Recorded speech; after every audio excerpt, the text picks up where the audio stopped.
السلام علیکم ورحمۃ اللہ وبرکاتہ۔ گریڈ فرسٹ ایئر، آج ہم سورہ بقرہ کا رکوع نمبر 38 پڑھیں گے۔ بسم اللہ الرحمن الرحیم۔ الذین، جو لوگ یاکلون الربا، کھاتے ہیں سود، لا یقومون، وہ کھڑے نہیں ہوں گے، الا مگر، کما یقوم، جیسے کہ کھڑا ہوتا ہے، الذی، وہ شخص، یتخبطہ الشیطان، کہ شیطان نے اسے پاگل کر دیا ہو، من المس، چھو کر۔ اب اس آیت کا مطلب یہ ہے جو لوگ سود کھاتے ہیں ان کا انجام بد ذکر کیا گیا کہ میدان محشر میں ان کی رسوائی اور ذلت کیسے ہوگی، ٹھیک ہے۔ تو حدیث مبارکہ میں بھی یہ کہ کھڑے ہونے سے مراد یہ کہ محشر میں قبر سے اٹھنا، کہ سود خور جب قبر سے اٹھے گا تو اس پاگل و مجنون کی طرح اٹھے گا جس کو کسی شیطان نے چھو کر پاگل بنا دیا ہو۔ اس سے اتنی بات معلوم ہو گئی ہے کہ جنات و شیاطین کے اثر سے انسان بے ہوش یا مجنون ہو سکتے ہیں۔ دوسری بات یہ معلوم ہوئی جیسے کہ دنیا میں کوئی پاگل یا مجنون یا دیوانہ پن انسان ہوتا ہے، ٹھیک ہے، جب وہ بے ہوش ہو جاتا ہے تو کبھی کبھار وہ بعض اوقات چپ چاپ ہی بیٹھا یا کھڑا ہوتا ہے، لیکن میدان محشر میں یہ جو سود خور لوگ ہوں گے یہ ایسے ہوں گے جیسے کہ اپنی زبان سے بکواس بھی کر رہے ہوں گے اور بھی دیوانہ پن یا مجنونانہ حرکتیں کر رہے ہوں گے، جس کی وجہ سے یہ پہچانے جائیں گے۔ ایک بات اور معلوم ہوئی جیسے کہ دنیا کے بے ہوش لوگ یا پاگل لوگ ہوتے ہیں، ٹھیک ہے، انہیں کبھی کبھار احساس ہی نہیں ہوتا، لیکن قیامت والے دن یہ جو سود خور ہوں گے انہیں ایسی تکلیف اور عذاب محسوس ہوگی جیسے کہ دنیا میں آسیب زدہ لوگ ہیں، یعنی جن پر کالے جادو اثرات یا جنات کا اثر ہو جس کی وجہ سے انہیں تکلیف محسوس ہوتی ہے، ٹھیک ہے۔ تو یہ ان کے سزا اور انجام بد کا ذکر کیا گیا ہے۔ آگے ہے ذالک بانہم، یہ اس لیے ہوگا، قالو، کہ وہ کہتے ہیں، انما البیع، بے شک تجارت، مثل الربا، سود کی طرح ہے۔ اچھا، اب دوسرے حصے میں اللہ پاک نے ان لوگوں کو جواب دیا جو لوگ یہ کہتے ہیں جس طرح خرید و فروخت حلال ہے اسی طرح سود بھی حلال ہے۔ تو اللہ پاک نے فرمایا کہ تجارت یعنی خرید و فروخت حلال ہے، لیکن سود جو ہے وہ حرام ہے، کیونکہ اللہ پاک ہی ہیں جو ہر چیز پر قادر ہیں۔ اللہ پاک ہی ہر چیز کے نفع اور ضرر، اچھے اور برے کو پوری طرح جانتا ہے۔ جب اللہ پاک نے کہہ دیا ایک حلال دوسرا حرام، تو سمجھ لینا چاہیے کہ جس چیز کو اللہ نے حرام قرار دیا اس میں ضرور کوئی نقصان ہے، اور جس چیز کو اللہ پاک نے حلال قرار دیا اس میں ضرور نفع ہے، ٹھیک ہے۔ تو اللہ پاک جو ہے وہ شخص یا جماعت کے حق میں جو چیز مفید نظر آتی ہے اس کو حلال قرار دیتے ہیں، ٹھیک ہے، اور جو چیز پوری قوم اور ملک کے لیے مضر ہوتی ہے، نقصان دہ ہوتی ہے، اللہ پاک اسے حرام قرار دیتے ہیں۔ تو اس سے ثابت ہوا کہ سود جو ہے وہ تجارت کی طرح نہیں ہے، بلکہ تجارت حلال اور سود حرام ہے۔ وَأَحَلَّ اللَّهُ، اور اللہ نے حلال فرمایا، البیع، تجارت کو، وَحَرَّمَ الرِّبَا، سود کو حرام کیا۔ فَمَن جَاءَهُ، پھر جس کے پاس آئی، موعظۃ، نصیحت، من ربہ، اس کے رب کی طرف سے، فانتہا، اور وہ باز بھی آ جائے، فَلَهُ، تو اس کے لیے ہے، ما سلف، جو وہ لے چکا، وَأَمْرُهُ إِلَى اللَّهِ، اور اس کا معاملہ اللہ کے حوالے ہے، وَمَنْ عَادَ، اور جو دوبارہ ایسا کرے گا، فَأُولَئِكَ أَصْحَابُ النَّارِ، تو یہ لوگ آگ والے یا جہنم والے ہیں، ہم فیہا خالدون، اور وہ اس میں ہمیشہ رہیں گے۔ اچھا، اب اس جملے میں کیا بیان کیا گیا کہ سود حرام ہونے سے پہلے جس شخص نے کوئی رقم جمع کی تھی، اب اگر سود کو حرام قرار دے دی گئی، ٹھیک ہے، اور آئندہ کے لیے وہ توبہ بھی کر لے اور سود لینے اور دینے سے باز بھی آ گیا، تو اس کے پاس جو پہلے سے جمع شدہ رقم ہے وہ اسی کی ہوگی، اور آئندہ اگر اس نے توبہ کر لی اور ان چیزوں سے باز آ گیا تو وہ جو پہلے جمع کی ہوئی رقم ہے وہ اس کے لیے حلال ہوگی اور وہ اپنے پاس رکھ سکتا ہے۔ اگر دل سے توبہ کی ہے تو اللہ کے نزدیک وہ نافع ہوگی، اگر دل سے توبہ نہیں کی تو کوئی بھی معافی تلافی نہیں ہوگی، بلکہ اس کے بعد جو رقم ہے وہ بھی اس کی نہیں ہوگی، بلکہ اسے لے کر بیت المال میں جمع کر دی جائے گی۔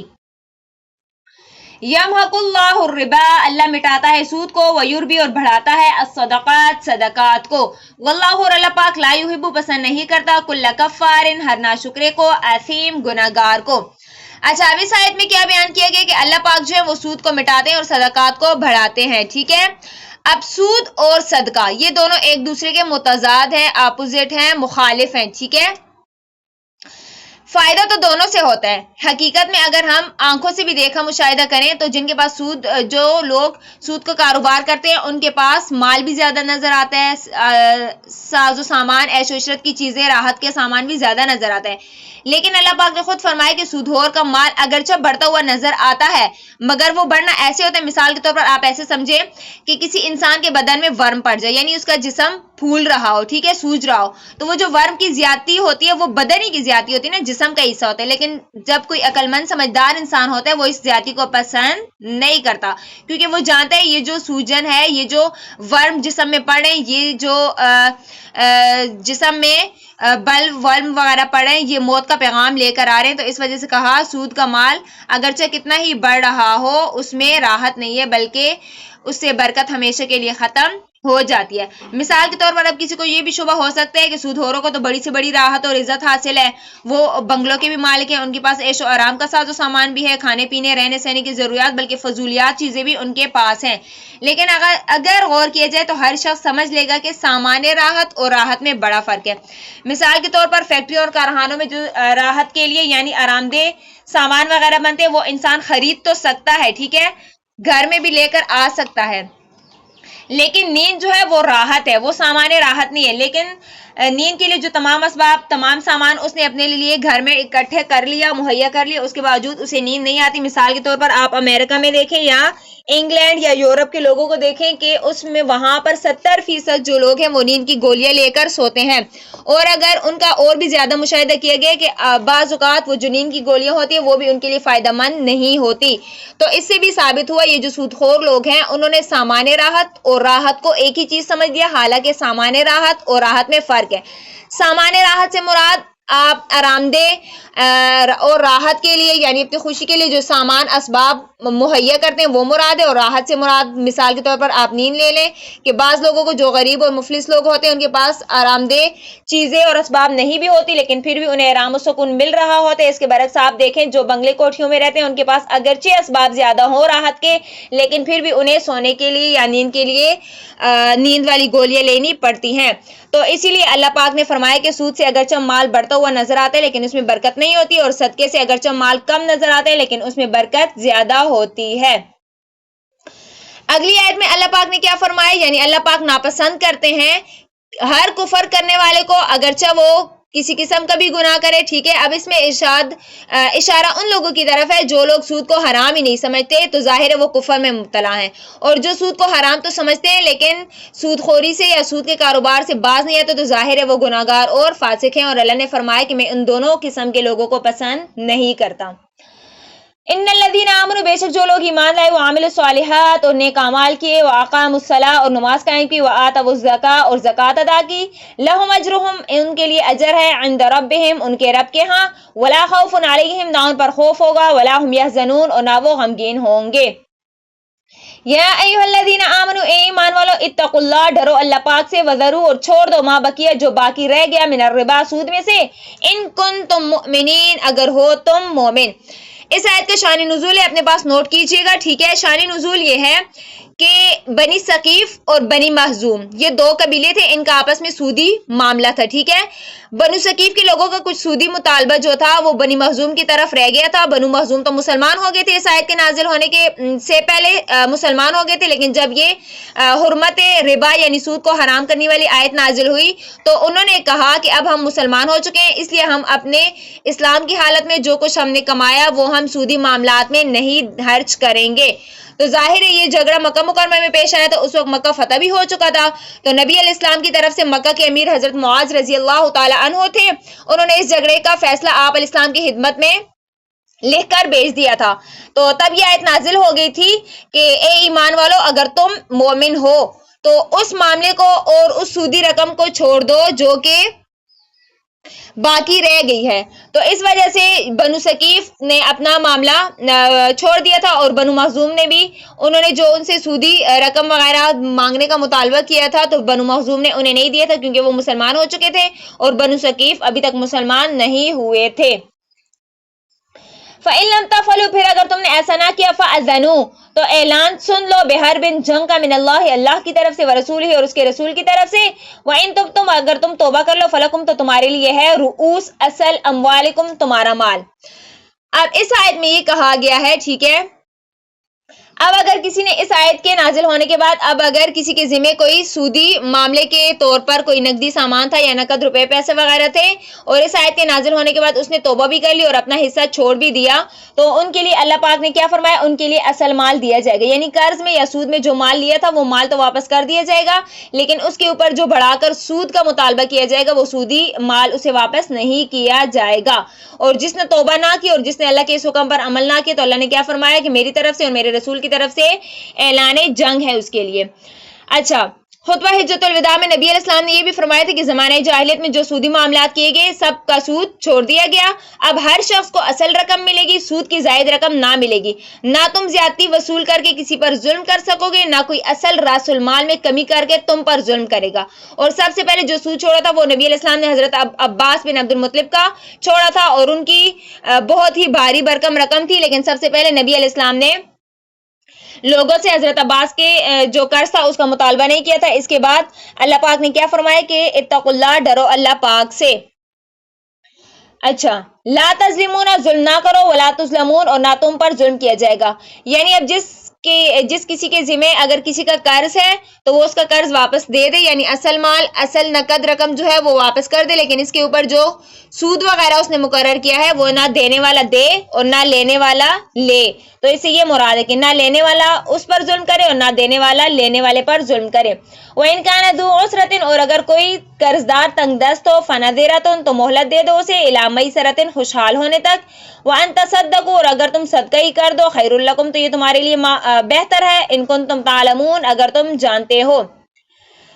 اچھا، اب اس آیت میں یہ کہا گیا اگر کسی نے کسی سے قرض لیا ہو اور وہ تنگ دست اور مفلس ہو تو اللہ پاک نے فرمایا اسے مہلت دے دو یہاں تک کہ اس کی حالت بہتر ہو جائے، تو تب وہ تمہارا قرض واپس کر دے گا۔ اور اس کے علاوہ کیا فرمایا کہ اگر تم صدقہ کر دو، اس کو انڈر لائن کرے، صدقہ کرنے سے مراد ہے اگر تم معاف کر دو تو یہ تمہارے لیے بہتر ہے، یہ نہیں کہا کہ اس کے بدلے میں وہ دگنا اس سے اپنا بدلہ لے لے۔ اچھا، وَاتَّقُوا، ڈرو یومًا، اس دن سے ترجعون، جس دن تم لٹائے جاؤ گے، فیہ، جس دن میں، الی اللہ، اللہ کی طرف، ثم پھر توفیٰ، پورا دیا جائے گا بدلہ، کل نفس، ہر جان کو، ما کسبت، جو اس نے کمایا، وہم لا یظلمون، اور ان پر ظلم نہیں کیا جائے گا۔ اب اس آیت میں کیا کہا گیا کہ اس آیت کے نزول کا بھی ایک خاص واقعہ ٹھیک ہے کہ جاہلیت عرب میں سود خوری کا عام طور پر یہ طریقہ تھا کہ ایک خاص مدت تک قرض دیا جاتا تھا، پھر اگر وہ مدت گزر جاتی تو اس پر سود لیتے تھے، تو جب وہ میعاد آ گئی تھی تو قرض دار اس کی ادائیگی پر قادر نہ ہوتے تھے تو مزید مہلت بھی نہ دیتے تھے، اگر مہلت دیتے تو اس شرط پر کہ اس کے ڈبل وہ قرض واپس کرے گئے، تو اللہ پاک نے یہ آیت نازل کر دی کہ اللہ پاک سے ڈرو اور اس دن سے ڈرو جس دن تم اللہ کی طرف دوبارہ واپس لوٹائے جاؤ گے، وہاں پر تمہیں پورا بدلہ دیا جائے گا اور تم پر کوئی بھی ظلم نہیں کیا جائے گا۔ جب یہ آیت نازل ہوئی تو صحابہ کرام نے سودی معاملات بالکل چھوڑ دیے تھے، ترک کر دیے تھے، اور اصل مال جو کسی کے ذمہ قرض تھا وہ واپس لے لیا تھا۔ یا ایھا الذین آمنوا، اے ایمان والو، اذا جب تداینتم، تم ایک دوسرے سے معاملہ کرو، بدین، قرض کا، الی اجل مسمی، ایک مقررہ مدت تک کے لیے، فاکتبوہ، تو اسے لکھ لیا کرو، ولیکتب، اور چاہیے کہ لکھ لے، بینکم، تمہارے درمیان، کاتب، ایک لکھنے والا، بالعدل، عدل کے ساتھ یا انصاف کے ساتھ، ولا یأبی، اور انکار نہ کرے، کاتب، لکھنے والا، ان یکتب، لکھنے سے، کما، جیسے کہ علمہ اللہ، اسے سکھایا اللہ پاک نے، فلیکتب، تو اسے لکھ دینا چاہیے، ولیجملل، اور لکھوا لے، الذی، وہ شخص، علیہ الحق، جس کے ذمہ قرض ہے، ولیتق اللہ، اور ڈرے اللہ سے، ربہ، جو اس کا رب ہے، ولا یبخس، اور کمی نہ کرے، منہ، اس سے، شیئا، کچھ بھی، فإن کان الذی، پھر اگر ہو اس شخص کے ذمہ، علیہ الحق، جس کے ذمہ قرض ہے، سفیہن، وہ ناسمجھ ہے، او ضعیفن، یا کمزور ہے، او لا یستطیع، یا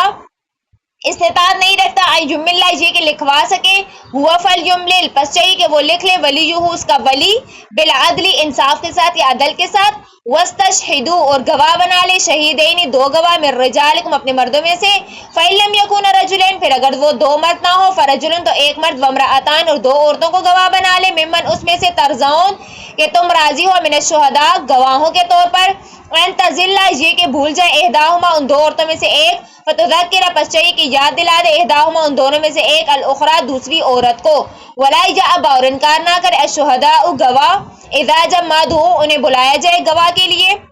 ولا تسأموا، اور نہ سستی کریں، یعنی نہ ٹال مٹول کریں، ان تکتبوہ، لکھنے میں، صغیرن، خواہ وہ چھوٹا ہو او کبیرن یا بڑا ہو الی اجل ہی ایک مقرر مدت تک، ذالکم یہ اقسط زیادہ انصاف پسند ہے عند اللہ اللہ کے نزدیک، وہ اقوام اور زیادہ مستحکم ہے زیادہ سیدھا ہے للشہادتی گواہی کے لیے، وہ ادنا اور زیادہ قریب ہے اللہ ترتابو تاکہ تم شک میں نہ پڑ جاؤ الا مگر ان تکون یہ کہ ہو تجارت حاضر یا سامنے یا 10 ب10 یعنی ایک ہاتھ سے چیز لے رہے ہو دوسرے ہاتھ سے دے رہے ہو، ایسے آمنے سامنے تجارت ہو تو ضروری نہیں کہ پھر وہ اس ٹائم قرض لکھ لو۔ تدیرونہا کہ آپس میں کر رہے تدیرونہا بینکم کہ جو تم آپس میں کر رہے ہو فلیس علیکم جناح تو تم پر کوئی گناہ نہیں اللہ تکتبوہا کہ تم اسے لکھ لو، وَأَشْهِدُوا اور یہ کہ گواہ بنا لو اذا تبایعتم جب تم خرید و فروخت کرو، ولا یضار اور نقصان نہ پہنچائے کاتب لکھنے والا ولا شہید اور نہ ہی گواہ کو، وَإِن تفعلوا اگر تم ایسا کرو گے فإنہ تو بے شک وہ فسوق نافرمانی کی بات ہے بکم تمہاری طرف سے، واتقوا اللہ اور ڈرو اللہ پاک سے، ویعلمکم اللہ اور اللہ تمہیں سکھاتا ہے، واللہ بکل شیء علیم اور اللہ پاک ہر چیز کو خوب جاننے والا ہے، وَإِن كُنتُمْ عَلَى سفر اگر تم سفر میں ہو، وَلَمْ تَجِدُوا كَاتِبًا اور کوئی لکھنے والا نہ پاؤ، فرحان تو رہن رکھوا دو گروی رکھوا دو، مقبوضۃ قبضے کے ساتھ، فَإِنْ أَمِنَ پھر اگر اعتبار کرو بعضکم بعضا تم ایک دوسرے پر، فَلْيُؤَدِّ پس چاہیے کہ ادا کر دے الذی وہ شخص اؤتمنا اس امانت اوتمنا کہ جس کے پاس امانت رکھی گئی ہے امانت ہو اپنی امانت، وَلْيَتَّقِ اللَّهَ رَبَّهُ اور اللہ سے ڈرے جو اس کا رب ہے، وَلَا تَكْتُمُوا الشَّهَادَةَ اور گواہی کو نہ چھپائے۔ اچھا اب یہاں پر اگر آپس میں کوئی قرض کا لین دین ہو رہا ہو تو اس کے بارے میں کچھ احکامات بیان کیے گئے جو کہ ترجمے سے ہی سمجھ میں آ رہے ہیں۔ سب سے پہلے یہ کہ اللہ پاک نے فرمایا جب قرض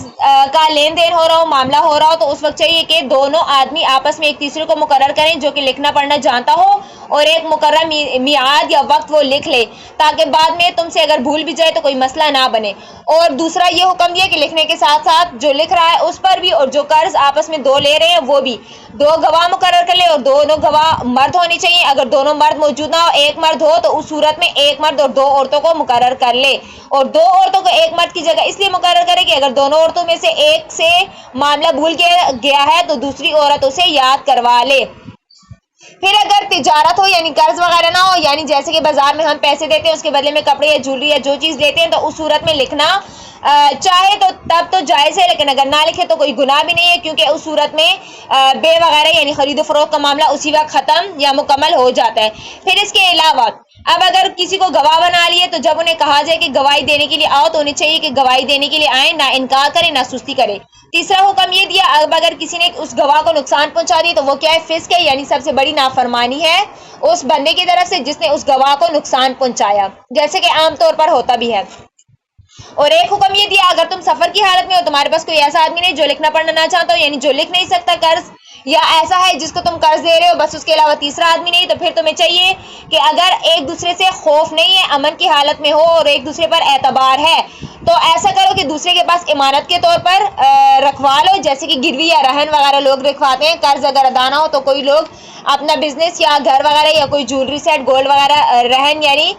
گروی رکھوا لیتے ہیں، پھر جب قرض ادا کرتے ہیں تو وہ چیز واپس لے لیتے ہیں۔ تو اللہ پاک نے بھی فرمایا کہ اگر لکھنے والا نہ پاؤ تو اپنی اس چیز کو رہن رکھوا لیا کرو، جب قرض واپس دے دو تو اس ٹائم اپنی جو چیز تم نے گروی یا رہن رکھوائی ہے وہ تم واپس لے لو۔ اور گواہوں کو یہ بھی کہا کہ جو لکھنے والے نے معاملہ لکھا ہے قرض کا، گواہوں کو چاہیے کہ جو انہوں نے دیکھا جو انہوں نے سنا وہ اس گواہی کو چھپائے نہیں بلکہ اسی طرح انصاف کے ساتھ گواہی دیں۔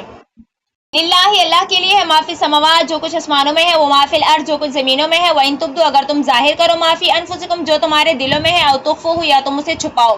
یحاسبکم محاسبہ کرے گا حساب لے گا بھی اس کا اللہ پاک تم سے، فیغفر پھر معاف کر دے گا لمن یشاء جسے چاہے، ویعذب اور عذاب دے گا من یشاء جسے چاہے، واللہ علی کل شیء قدیر اور اللہ پاک ہر چیز پر قادر ہے۔ آمن الرسول ایمان لائے رسول پر بما انزل جو نازل کیا گیا الیہ ان کی طرف من ربی ان کے رب کی طرف سے، والمؤمنون اور سب مومن بھی، کلن سب کے سب آمن ایمان لائے باللہ اللہ پر، وملائکتی اور اس کے فرشتوں پر، وکتبی اور اس کی کتابوں پر، ورسلہ اور اس کے رسولوں پر، لا نفرق بین احد ہم تفریق نہیں کرتے ان میں سے کسی ایک کا بھی، من رسلہ رسولوں میں سے، وقالوا اور انہوں نے کہا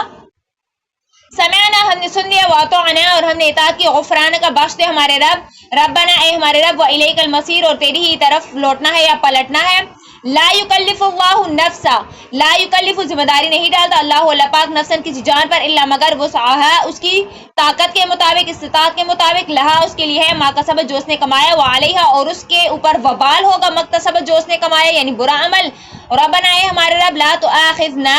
آپ ہماری گرفت نہ کیجیے گا ان نسینا اگر ہم بھول جائیں، او اخطانا یا ہم خطا کر بیٹھیں، ربنا اے ہمارے رب ولا تحمل علینا اور ہم پر نہ ڈال اسرن وہ بوجھ کما حملتہ جو تو نے ڈالا علی الذین ان لوگوں پر من قبلنا جو ہم سے پہلے ہیں، اس کو انڈر لائن کرے، قبلنا سے مراد بنی اسرائیل ہیں۔ ربنا اے ہمارے رب ولا تحملنا اور ہم پر وہ بھی بوجھ نہ ڈال ما لا طاقت لنا بہ جس کو اٹھانے کی ہم طاقت نہیں رکھتے، واعف عنا اور ہم سے درگزر فرما، واغفر لنا اور ہماری بخشش فرما، وارحمنا اور ہم پر رحم فرما، انت مولانا تو ہی ہمارا مولا ہے، فانصرنا اور ہماری مدد فرما، نصرت فرما، علی القوم الکافرین کافر قوم کے مقابلے میں۔ اب یہی والی جو آیت ہے للہ ما فی السماوات و ما فی الارض، ٹھیک ہے، جب یہ آیت نازل ہوئی تھا تو کچھ صحابہ کرام نے اس آیت کا مفہوم یہ سمجھ لیا کہ اگر دل میں جو غیر اختیاری یعنی خود بخود وسوسے اور خیالات آتے ہیں تو اللہ نے فرمایا کہ میں اس کا بھی حساب لوں گا، تو ظاہر صحابہ کو فکر لاحق ہوگی، تو وہ نبی علیہ السلام کے پاس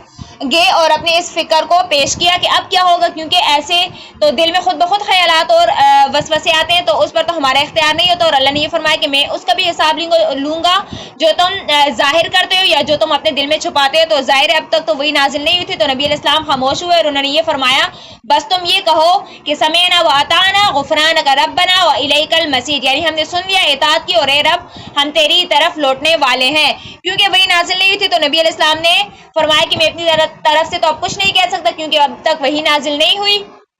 تو صحابہ کرام کو کہا کہ صرف جب اللہ پاک کا حکم آئے تو بلا چوں چرا اس حکم کی تعمیل کیا کرو اور اس حکم پر عمل کیا کرو۔ لیکن صحابہ نے نبی علیہ السلام کی اس بات پر عمل تو کر لیا تھا، تو لیکن ظاہر ہے ان کے خیال میں یہ کھٹک رہا تھا کہ یہ کیسے ہو سکتا ہے، کیونکہ یہ تو بہت مشکل کام ہے کہ دل میں جو خود بخود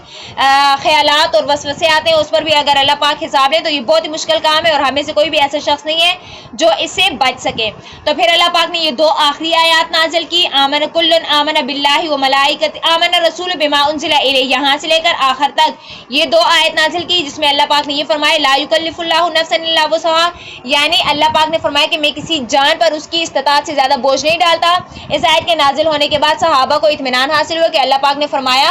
جو کوئی عمل کرے گا ما کسبت، یعنی جس کسی نے عمل کیا یعنی اس کے دل میں برا خیال آیا اور اس پر اس نے عمل کر دیا تو ظاہر ہے وہ گناہ ہو گیا، تو گناہ کی سزا اسے ضرور ملے گی۔ لیکن اگر کسی کے دل میں خود بخود خیالات آ گئے اور اس نے عمل نہ کیا تو ظاہر ہے اسے کوئی بھی سزا نہیں ملے گی۔ اب ان آخری دو آیات کی کچھ خصوصیات ہیں۔ تو پہلی خصوصیت یہ ہے کہ نبی علیہ السلام نے فرمایا یہ جو آخری دو آیتیں ہیں یہ جنت کے خزائن میں سے نازل ہوئی ہیں، یعنی خزانوں میں سے جس کو تمام مخلوق کی پیدائش سے 2000 سال پہلے خود رحمان نے اپنے ہاتھ سے لکھی، ٹھیک ہے۔ اب پہلی فضیلت اللہ پاک نبی علیہ السلام نے کیا فرمایا، یہ جو دو آخری آیات ہیں نا یہ جنت کے خزانوں میں سے ہیں، اور اللہ پاک نے اسے 2000 سال پہلے تمام مخلوقات کے پیدا کرنے سے پہلے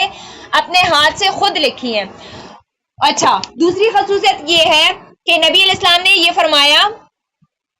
کہ سورہ بقرہ کی یہ جو دو آخری آیات ہیں یہ ایک خاص خزانے میں سے جو اللہ پاک نے مجھے دی ہے، اور یہ خزانہ عرش کے نیچے تھا، ٹھیک ہے۔ اور یہ بھی فرمایا کہ جو آدمی ان دو آیات کو رات کو سونے سے پہلے یعنی عشاء کے بعد پڑھے گا تو یہ اس کے لیے کافی ہو جائیں گی، یعنی وہ ڈائریکٹ جنت میں داخل ہوگا، سبحان اللہ۔ اچھا، تو صحابہ کی فکر کو ختم کرنے کے لیے اللہ پاک نے آخر میں یہ دو آیات نازل کر دی تھی۔ اس کے علاوہ ایک بات اور آپ اس میں یاد رکھیں کہ یہ جو آخری دو دعائیں ہیں ربنا لا تؤاخذنا سے لے کر آخر تک، تو یہاں پر یہ جو بوجھ ہے نا اسرن بوجھ، یعنی یہاں پر ایسا بوجھ نہ ڈال جیسے کہ تو نے پہلی امتوں پر ڈالا یا قوموں پر ڈالا یعنی بنی اسرائیل پر، تو اس میں سے کچھ کام ایسے تھے اگر ان کے کپڑے ناپاک وغیرہ ہوتے تو ان کپڑوں کو جلانا پڑتا تھا یا کاٹنا پڑتا تھا، ٹھیک ہے، جو کہ انتہائی مشکل کام تھا۔